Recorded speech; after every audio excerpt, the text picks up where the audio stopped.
There's a craziness I see at some hospitals and some ERs that young people have something called malignant hypertension. But it's asymptomatic.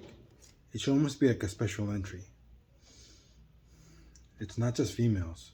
Even though people will think of like retinal artery stenosis, right? And it needs to be worked up front of this person if they actually continue to follow up and take their meds.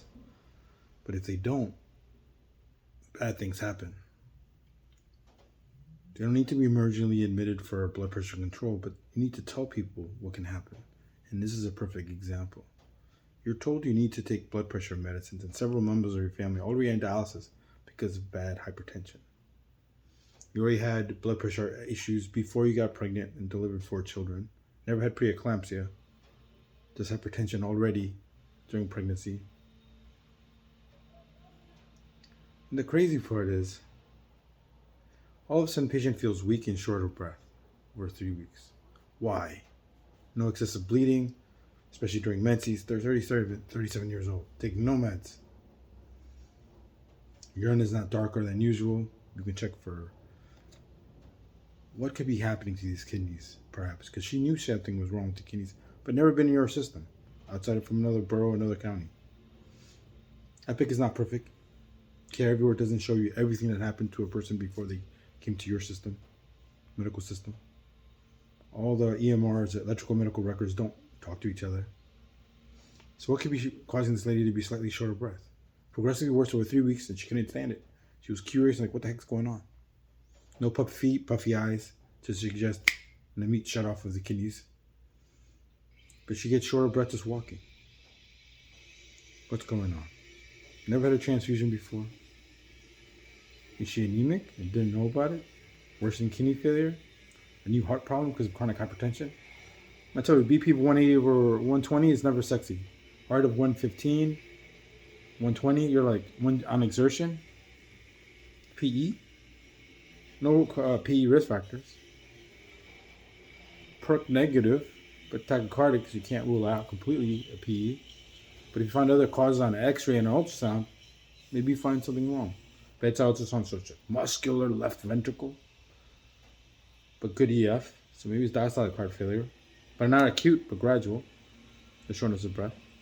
No pericardial effusion. No dilated right ventricle. Left ventricle larger than right. You don't see abnormalities in the right ventricle or the right atrium. You don't see the left ventricle larger than the left atrium or vice versa. But it is the left side larger than right, which is expected. You look at ultrasound of the lungs, you see scattered B lines, so that's probably more sensitive than the pro-BNP. But imagine if it's 70,000. I've never seen it that high. But maybe it's elevated because their kidney function shows, when it shows up, a being creatinine of 98 over 26. And the potassium is only 3.8. So whatever happened to this kidney gradually got worse. Didn't happen all acute in one day. Didn't happen because of an outlet obstruction. Right? It's not a dude. It's a 37-year-old female. Not an old dude with a bad prostate from cancer or for BPH. And of course, the shock shows up. Hey, H&H, 6 over 18. Hemoglobin over hematocrit. You got to verify that with the CBC. No fever yet. If you do D-dimer on this patient, I'm going to tell you, you'll probably be elevated. You're going to worry about PE? If you find something wrong, if you find something wrong on this patient that explains the shortness of breath, I don't think you have to do a PE workup. Find out, make sure she's not COVID, she's not even coughing or having runny nose or body aches or fever. Crazy, right? Probably had symptomatic anemia from her kidney slowly shutting off over the last 6 months of not taking meds. Crazy, right? Cray, right? She's definitely getting admitted. Likely need transfusion. She's still urinating, not less. People worry about, oh, she should have diuretics. Diuretics? She may need a little boost, and she'll get a nephrology consult, not stat. She'll need BP control, labetalol, hydralazine. Crazy, right? This is what happens when you don't take your blood pressure meds. When you're warned about it. Motion detected at the front door. Crazy, right? Oh, I'm about to tell you. Bedside ultrasound, showed not hydronephrosis. She had 2 small shrunken kidneys.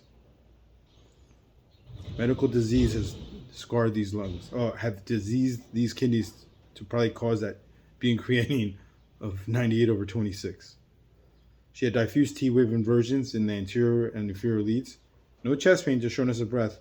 And Tropa's positive. We'll trend that to make sure she didn't have a non-cardiac ischemic event.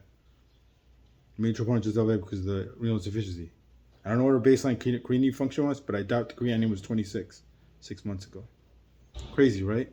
The dangers of hypertension, untreated. I have to follow up on her to see what happens to her. Crazy, right? 37 years old, female.